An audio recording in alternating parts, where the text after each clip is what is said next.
Well, good afternoon, everybody. It may be good for most of you, but hey, I got to owe you an apology to start with. If you haven't noticed, I'm kind of hoarse. Unfortunately, I got that stinking bug that's been floating around. That's why I didn't have a video out on Wednesday. This thing took me out I went home, I think, about midway through Tuesday. I went home early from work. I told my boss, I was like, look, I can feel it coming on, and I did. I felt like hammered dog poop. I mean, it was pretty rough. And so I went home. It was about 1:30. Got home and got situated about 2:30, and I went to bed. And I slept. Slept all the way through the night. Yeah, I'm sorry. I'm still fighting it. But anyway, and then the next day, Wednesday, I slept the whole day. Well, not the whole day. I was up and down, just to do the business and try to get a little bite to eat so I don't get malnourished. Not like I'm going to get malnourished, but anyway, get water and NyQuil and Dayquil's my friend. But anyway, yeah, and another day went by. I called the boss again. Same deal. I was like, look, I don't think should be around anybody right now. So I've been out of commission. I'm actually recording this video on a Sunday, so I'll get this thing edited and get it out to you. And this is actually today's video. I can't sit in the house anymore. I'm just I'm just flat exhausted. This, whatever this bug was, just really took me out. My head has been pounding the whole time. But I think it's starting to break up. I'm hoping so anyway. But I figured I'd take this beautiful afternoon that you see out there, and as you can see, the donors out there too. But anyway, I figured I'd try to get this afternoon and try to get a few videos done if I can. And that way that hopefully there'll be something there for you Wednesday too. But as I said, I was going to try to do one every Sunday and Wednesday, but as luck would have it, didn't work out that way. So anyway, I hope you all, accept my apology for that. And I got to say, I so much appreciate all your guys' support. I don't have any sponsors doing this, so everything that I do is out of my own pocket. I know you know how that is, but I'd hope that if I can get enough subscribers in there and make this open up some other doors through YouTube, that, maybe things will work out. But it's just slow to grow. I was hoping I'd be there by now, but I'm not. But I could use your support. So make sure to hit that subscribe button, hit the smash the like button too. That way it gets put in their algorithm, and however that works, and spreads the word around. And I really appreciate it. And drop me a comment. I love hearing from y'all, so I really do. I get a kick out of it. And I am still working on how I'm going to do the format for the subscribers rides. I've gotten some responses from y'all, and I've got pictures from one of the subscribers, and I plan on trying to put something together here pretty quick.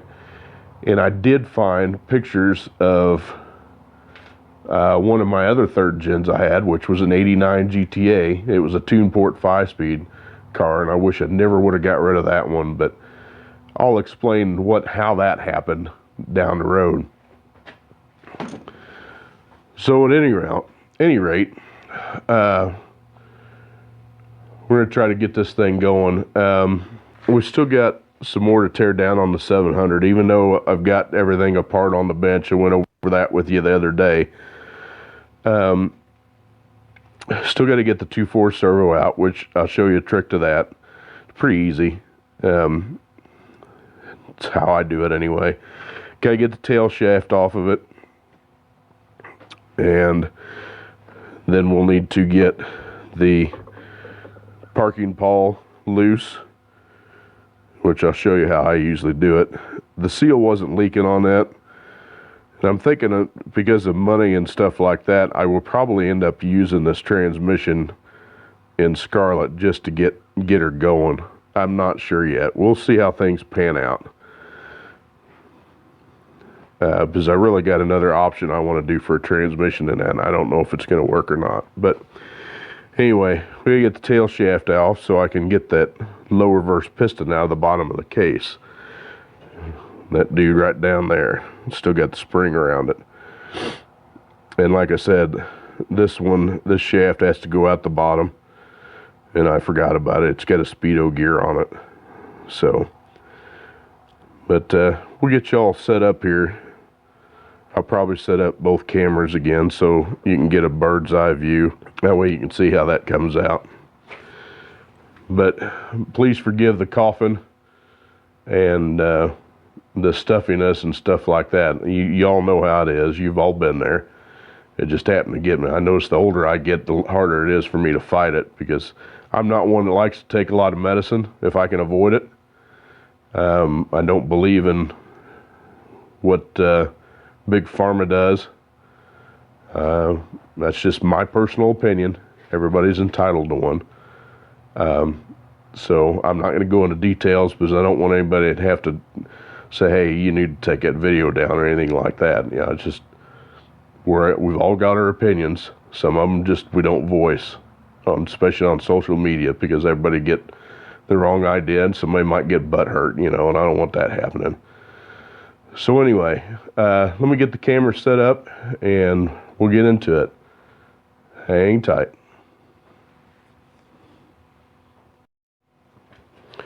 Okay. Back up, Bailey.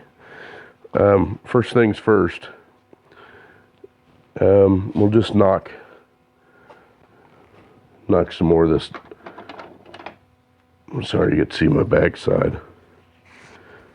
And yes, I'm in comfy clothes. I rarely wear sweats, but you know, since I haven't been feeling good. Make sure you clean out this groove right here. Bailey, go.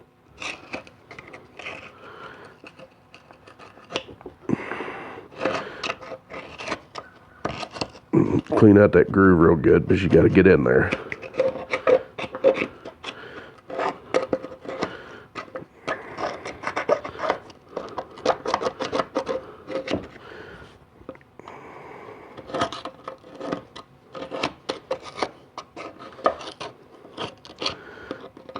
Alright, there is a snap ring in this groove. Hopefully they've put it, yeah, it's there. Alright, so this has got spring pressure on it. It's not very tight spring pressure, but it's spring pressure nonetheless. And these things will stick. So one thing I'm going to tell you is don't ever stand on this side when you're messing around with this. There's a little exhaust port on this. I'll show you real quick. There's an exhaust port right there for that servo. There's also a feed hole right there. And there's also a feed hole right in that hole. You see it down in there. That's your feed hole for your servos, because it supplies oil for both the second and fourth. And I found the best way to get these out is smack them pretty good, and that way it pushes this cover in far enough that you can get the snap ring out. And then what I usually do is I'll either work underneath of it to get get the O-ring out. I've seen a lot of guys just pull the O-ring out, and of course everything flops out. That works too. It's all just a matter of preference when it gets that far. It's how you want to do it.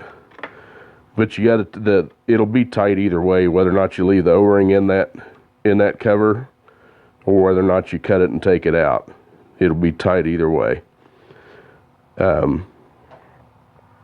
So anyway, you can use air pressure to pop it out.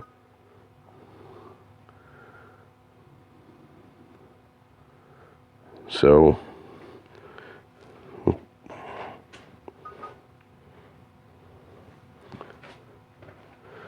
give it a good smack. And this one's going to be stuck. So grab a rubber mallet.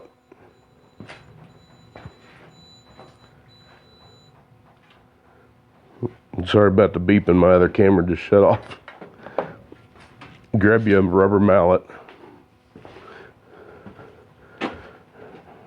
Don't do it with a metal hammer, because you'll end up breaking it. Just like that. See, it moved? And that one stayed in there far enough. And here's something else to show you. Since I pushed that in, you can see the pin right down there. This pin is your apply pin, and it pushed it forward. So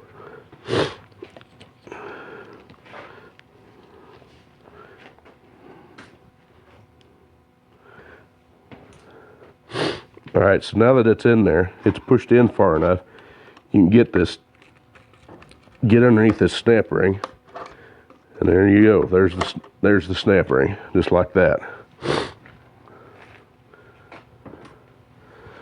Now, since that thing's stuck, we're going to try the air pressure method.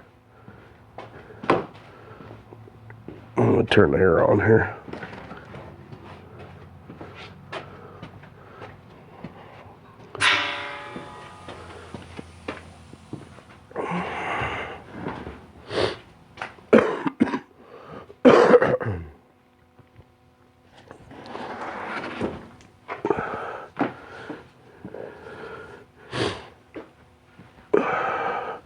I don't want to stand on this side of it because I'm liable to get squirted. So let's go on this side, and we're going to try the exhaust port first.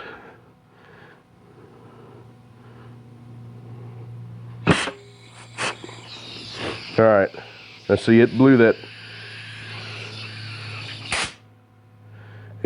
up enough to where it pushed it out some. So we'll try this other port in here. We'll try that one right there, because I know I should be able to get to it with my rubber nozzle.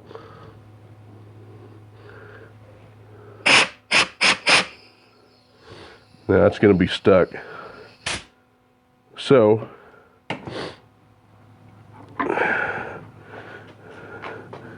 since you've gotten in there, there's this O-ring in the groove.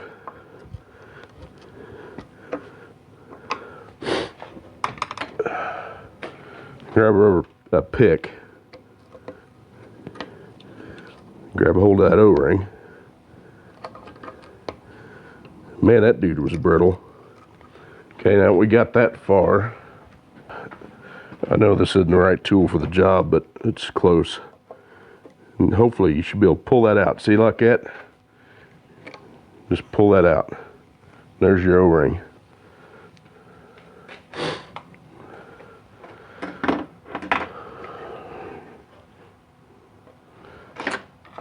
Now it makes it a little easier to get this cover out. Just kind of pry it out.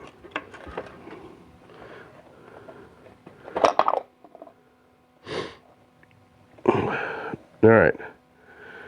This is your fourth piston here. It comes out. Note the raise in it. It goes in the cover. So it's got the raise in it. Goes in the cover. And just pull your... Oh, it's actually stuck in there too. I've actually never had one actually stick in the bore like that.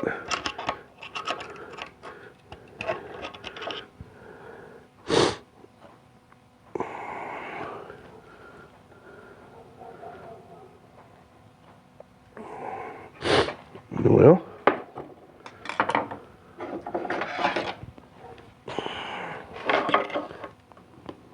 there it goes. Just bound up a little bit. Then pull the rest of it out. And there you've got your return spring there. There's actually a cushion spring inside there.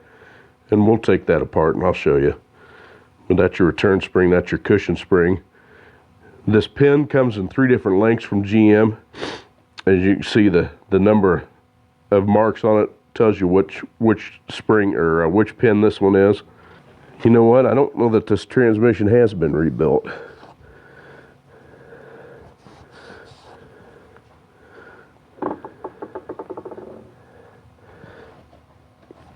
I'll show you one more thing here.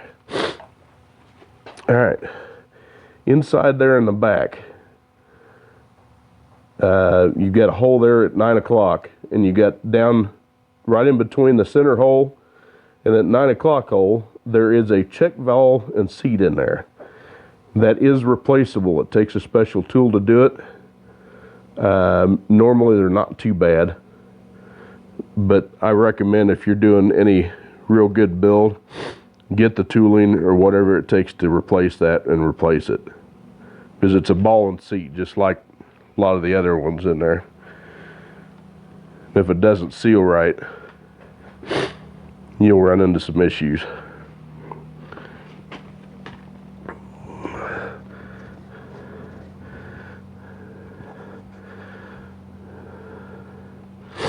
I also, when I do my rebuilds, I'll take a Scotch-Brite and just very lightly scuff the inside of these. You don't want them mirror smooth because it has to have the oil inside in between the seal and the surface itself to keep lubrication on those seals. When they just mirror it, what it does, it eventually it can't hold any fluid there and it wears the bore. So those need to be just scuffed up a little bit. You know, it doesn't have to be like a crosshatch or nothing. Anyway, so that's it on that. All right, let's take this part pawl loose. Oh, don't lose your little link rod here. It only come out usually in one position. And this is going to make a liar out of me. This one may not come loose. That's all right.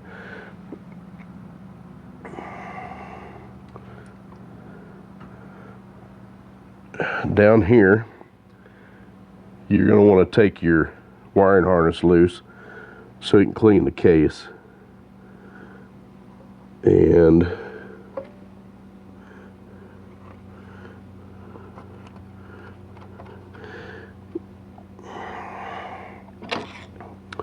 it comes out, but I don't remember how. It's been so long. Like I said, it's been a long time since I've done one of these. So there we go. Oh, got it. I got it. There we go. So take your wiring harness out of the way and take and poke your connector.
I don't know if I'm going to get this out without breaking it.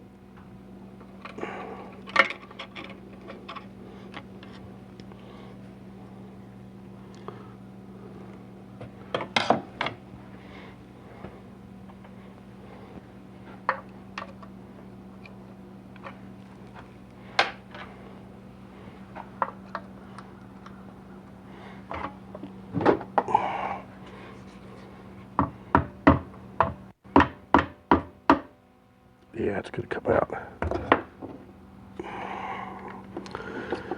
Sweet. Okay. Yeah, there's just a little O-ring on that. But the biggest thing is a lot of times I've seen these where they will leak through the terminals. But, you know, it's not that big a deal. Just you can either choose to replace it or don't. The only problem is if it does leak, the only way you can change is dropping the pan and doing it in the car, which is a pain in the can. Anyway, there's two 13 millimeters that hold your part pawl bracket in.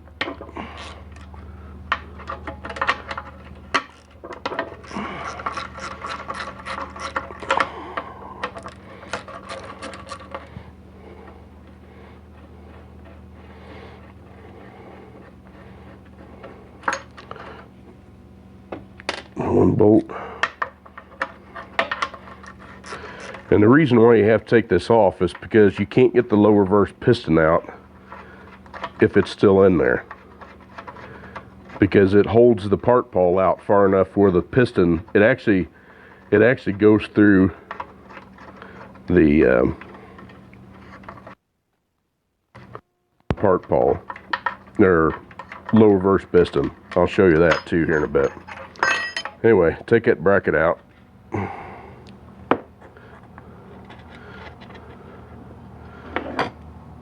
Same with your bolts. And then your part pawl will just sit there. Okay, this may...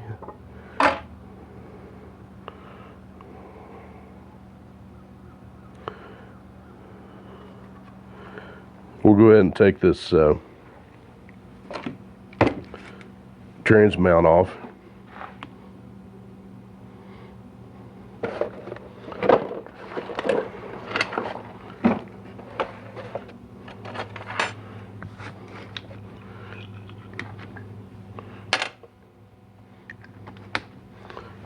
It'll be a 5/8, I do believe, or 15.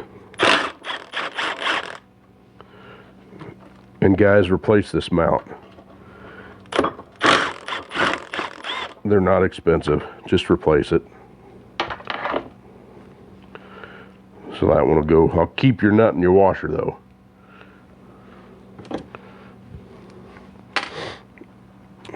Alright. Now you have your governor cover, which is right here. Your governor changes is responsible for your shift points. And the earlier models, they had a snap ring that went across it, but the later models, they discovered they didn't need it. So just try to get behind it.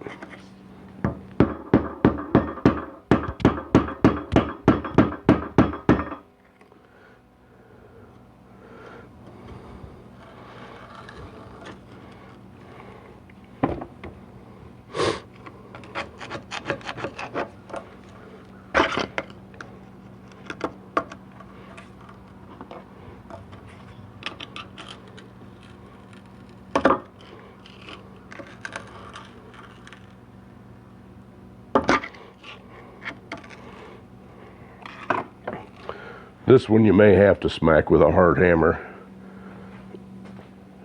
because they do like to be stubborn.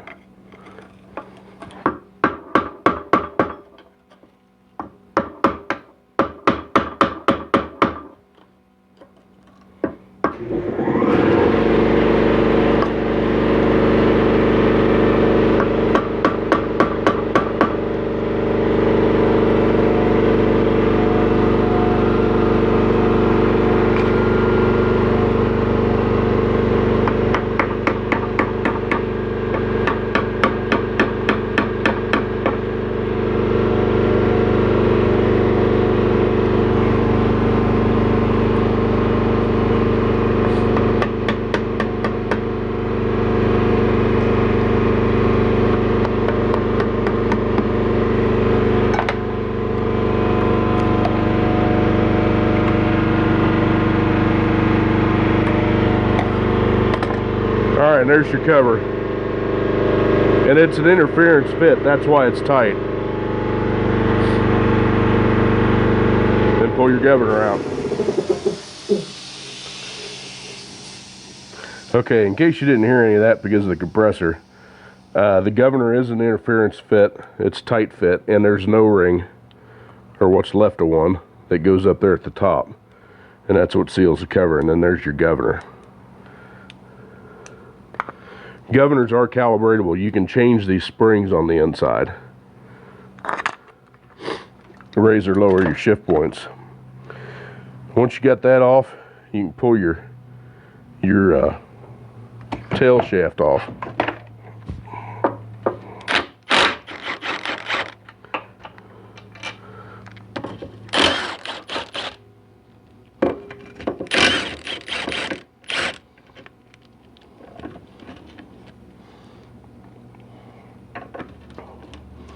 I lied, guys.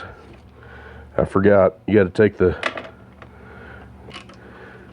speedo gear out.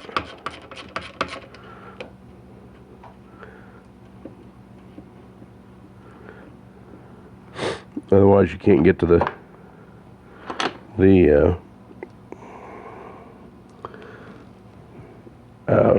last bolt.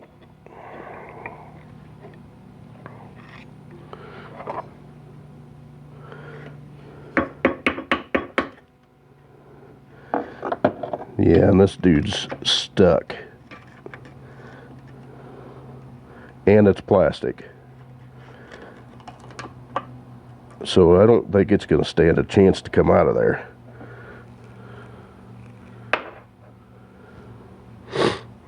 Now, let's see if I can just wrench it out.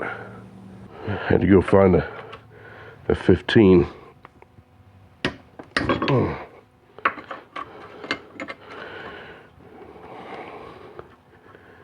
You know, it's funny, when you do this for a profession, you learn what tools you really like, and then you almost lost when you don't have them handy.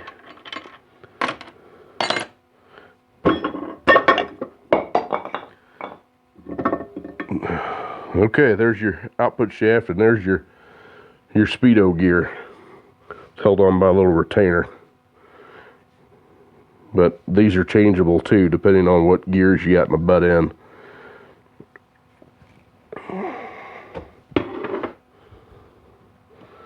There's a seal in the back. Don't forget it. Okay. Let's get this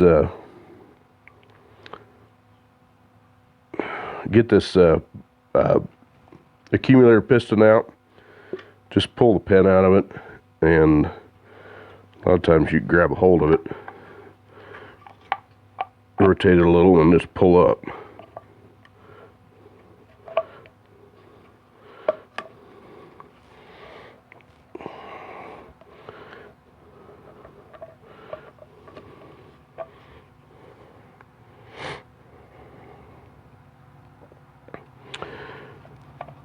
I don't have a tip long enough on my air nozzle to do it the other way. There we go. And there's just a rubber O-ring. It's a square cut O-ring that goes on these. So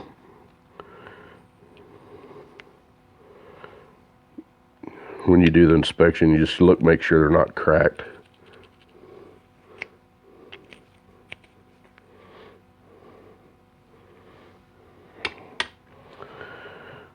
Okay, now it's time for the get the low reverse piston out.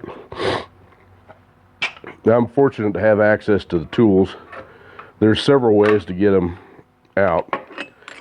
This is the GM approved method, but I bought one of these Hippo cheapos. That's the other one that you can use to get that low reverse piston out. And basically what it is you put the snap ring in there that holds the the low roller clutch in, and it uses that as a backing so you can press that piston down to get it out. The problem I've had with these is this bar gets in the way. You can't see what you're doing. So, since I have the tools, I'll show you how this works.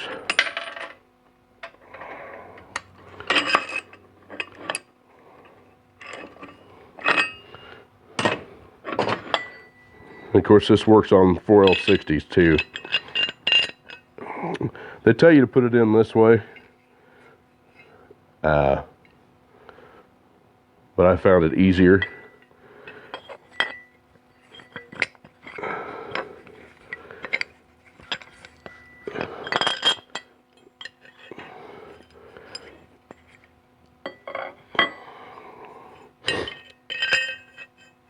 Put that in first.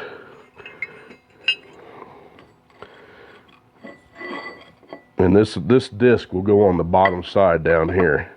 That sits in the groove right like that. And then the bolt will come out through it. I'm sorry if I'm stuttering, guys. Alright. So basically the way this works, it's a little mousetrap looking affair. Oh yeah, you want to take your bearing off there, you won't be able to get it out.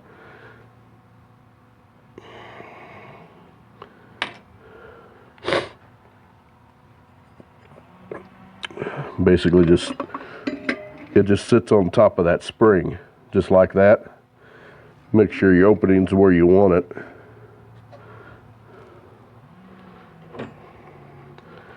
They got a couple different sizes. Let's see if this one fits a little better.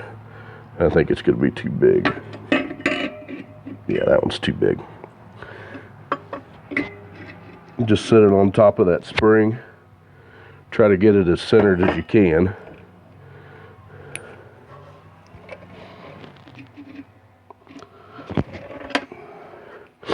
And then put your nut in the washer on the bottom side.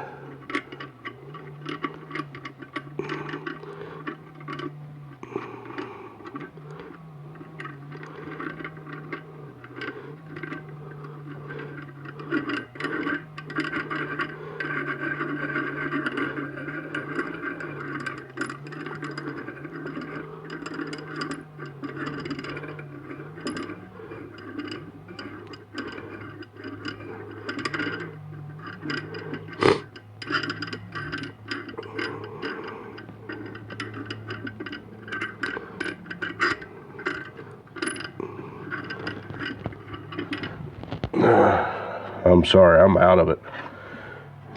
I forgot to put the other piece on there.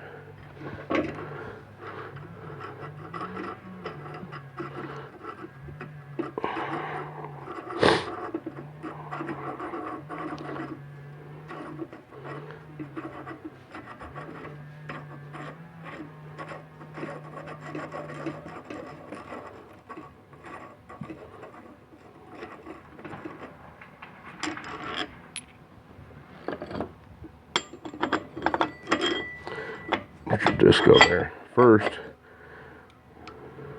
I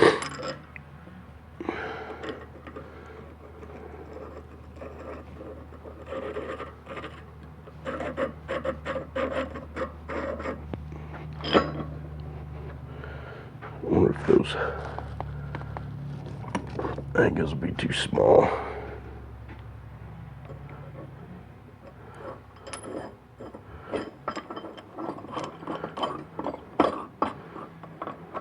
No, they won't. Sweet. All right. So I don't have to tighten this down so far. I just happen to have these aluminum spacer blocks. And they so happen to be the same size. Heck to the yeah. It'll work nicely.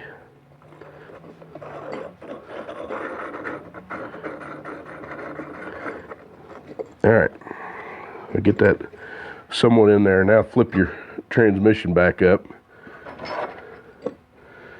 and make sure that your tool is centered.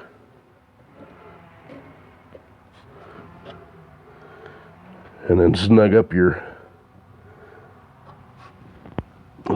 wing nut.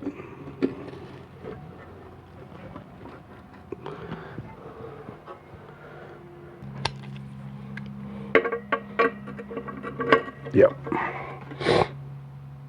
All right.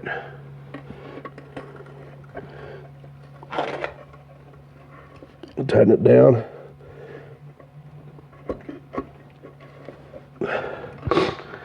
You won't have to go very much, but you got to go enough that you can get the snap ring out. That should be good.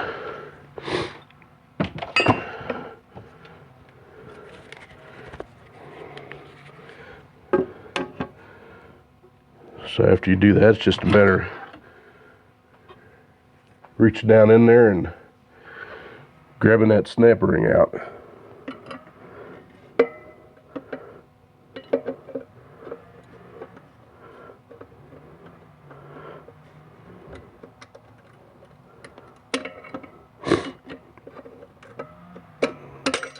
Just like that.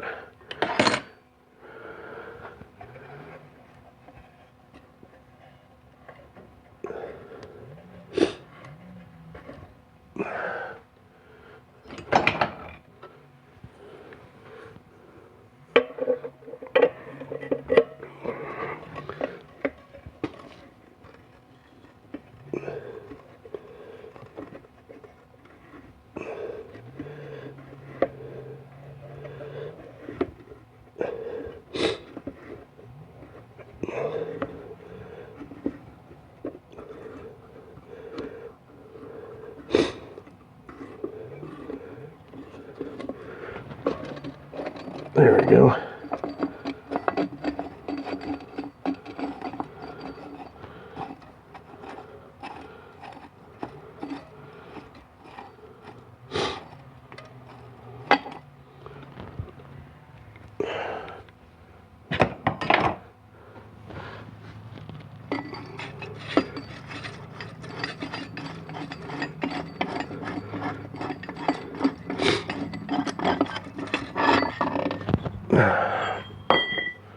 Yeah, don't drop it on your toe.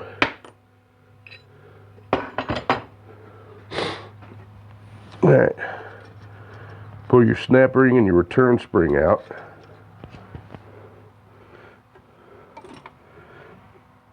The snap ring stayed there. Alright, now to get your low reverse piston, you're gonna have to have some air. I don't know of any other way to get it out. And remember what I said about those holes down there at the bottom. And one right there in the center of the picture with no gasket on it. You want to put air to that one and it'll pop your piston out.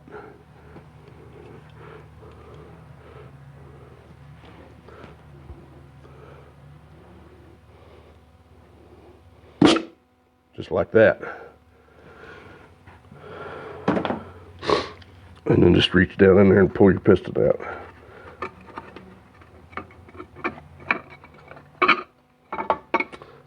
There you go. There's your low reverse piston. There's 2 outer seals and 1 inner seal, and those are square cut O-rings. So there you have it, guys. The case is pretty much, other than cleaning gasket off of it and cleaning it up, just scuffing up your bores. You know, other than that, it's pretty much ready to go.